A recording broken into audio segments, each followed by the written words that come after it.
Okay, so a lot of people would recognise this boat. This is the little centre console that Ashton and I converted over winter.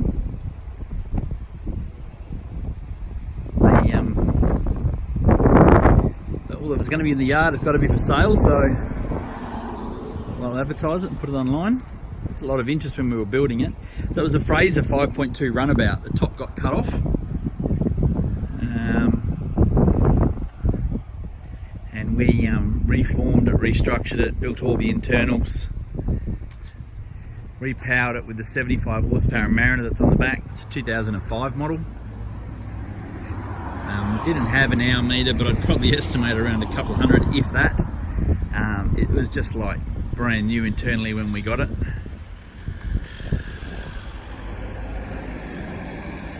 Hull's all pretty original on the outside. We just gave it a bit of a light sand, a bit of a polish.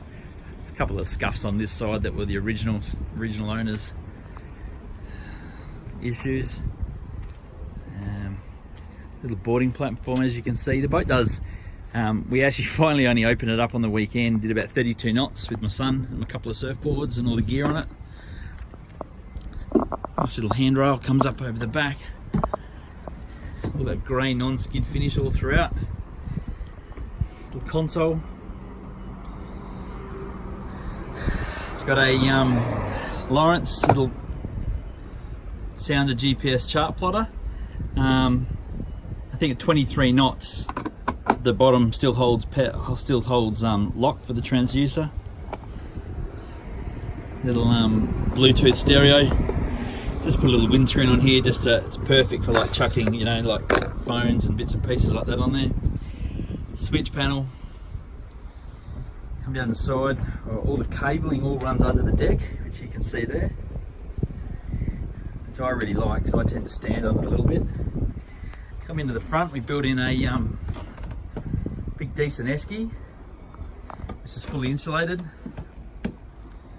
Let's view down the sides. All the side pockets, they're all the original, but we beefed them all up, glassed them all up. See the cable's just hidden away underneath that little structure there as well. That step's a little bit higher than the other step, well, seat. This one, all the cabling, everything all shoots underneath it. Behind there's a battery isolating switch.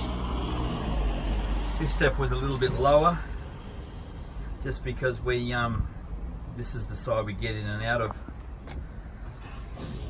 All push down cleats, which is really important when you're jumping overboard with your surfboards. The last thing you want to do is get your boardies caught. So coming up the front, built a little deck area up here with a bit of storage in it.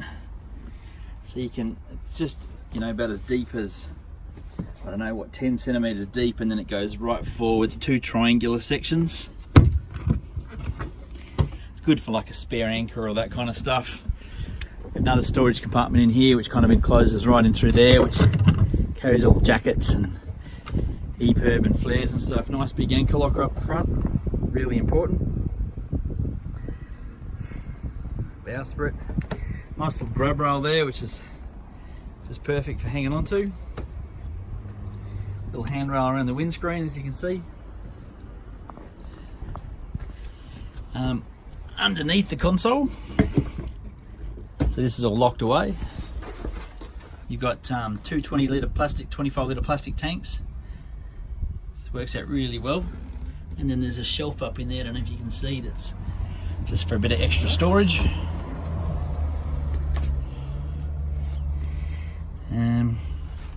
Yeah, basically ready to go.